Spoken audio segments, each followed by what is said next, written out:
What are the 5 biggest issues facing blacks in America? Here's my list. Problem number 5, the victim mentality. Nothing holds someone back more than seeing himself as a victim. Why? Because the victim is not responsible for his situation. Everything is someone else's fault, and the victim sees little chance of improving his life.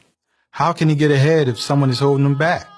All this makes the victim unhappy, frustrated, and angry. This is how too many blacks see themselves, as victims. So much so that their victim status becomes their primary identity and their ruling ideology. I call it victimology. Unfortunately, many black churches preach this victimology. Many black parents pass it on to their children, inner city schools teach it to their students, and the black media reinforce it. Meanwhile, the NAACP and other black grievance groups fundraise on it. Problem number 4, lack of diversity. Blacks repeatedly demand an honest dialogue or debate about race. But how can there ever be an honest dialogue about race between blacks and whites when there is virtually no honest dialogue between blacks and blacks? It's hypocritical. And if a black doesn't think whites are ultimately responsible for black people's problems, they're labeled a sellout, Uncle Tom, or race traitor. As long as this type of groupthink exists, race reverence of the Al Sharpton, Jesse Jackson type will continue to be celebrated, while independent black thinkers such as Professors Thomas Sowell and Walter Williams will be shunned. The honest race dialogue and debate that first has to happen is not between blacks and whites, but between blacks and blacks. We demand diversity from others, but need to practice it ourselves where it really matters, in thought, opinion, and even political affiliation. Problem number 3, urban terrorism.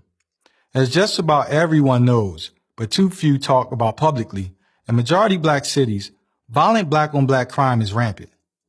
A Department of Justice study from 1980 through 2008 revealed that blacks accounted for almost half of the nation's homicide victims, 47.4%, and more than half of the offenders, 52.4%, all while being 13% of America's population.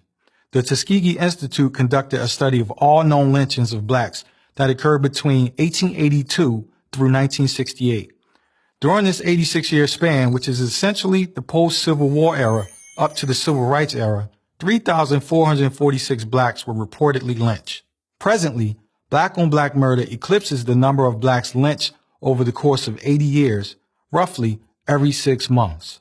Unbelievably, the culpability for this disproportionate amount of mayhem actually lies with a menacing 2 to 3% minority within the black populace. I call them urban terrorists. And since they're literally spawned from problem number 2, the black community protects them. Problem number 2, proliferation of baby mamas. The disintegration of the nuclear family has led to an astronomical increase of single mother households. According to the Moynihan Report, in 1965, nearly 25% of black children were born to unwed mothers. The report's author, Daniel Patrick Moynihan, said this was a disaster in the making. He was, of course, vilified by so-called black leaders and their progressive allies. But he was right. Today, the out-of-wedlock birth rate is nearly 75% and even higher in some urban areas. To be clear, baby daddies share this responsibility with baby mamas. Yet, while baby daddies are blamed and rarely shown compassion, baby mamas are rarely blamed and receive both compassion and support. This lopsided dynamic and the previously listed pathology stem directly from the number 1 problem facing the black community. Problem number 1, unquestioning allegiance to so-called progressive policies. Unwavering loyalty to progressive liberal policies is the primary reason these dire conditions persist. It both makes them possible and perpetuates them. It's no coincidence that progressivism is the common thread that binds predominantly black cities where single-parent homes, failing schools, rampant poverty, and crime predominate. Look at cities like Detroit, Philadelphia, and Baltimore. They've been run by progressive Democrats for decades. If their liberal policies were at all effective, these cities should have become models of economic growth and prosperity. Instead, they're models of dysfunction. By fostering and exploiting the victim mentality, discouraging self-examination, subsidizing baby mamas, and making excuses for black thugs, so-called progressive policies don't alleviate the problems that afflict the black community. They aggravate those problems. You may have noticed that racism did not make the list. Why not? It's simple. There will be no solution to the problems afflicting Black America until more Blacks recognize that the issues plaguing our community are ultimately self-inflicted. Does racism exist? Sure. But there are other problems far more serious. And waiting until there are no more races will mean waiting and making excuses forever. I'm Talib Starks for Prager University. To subscribe to our YouTube channel, click here.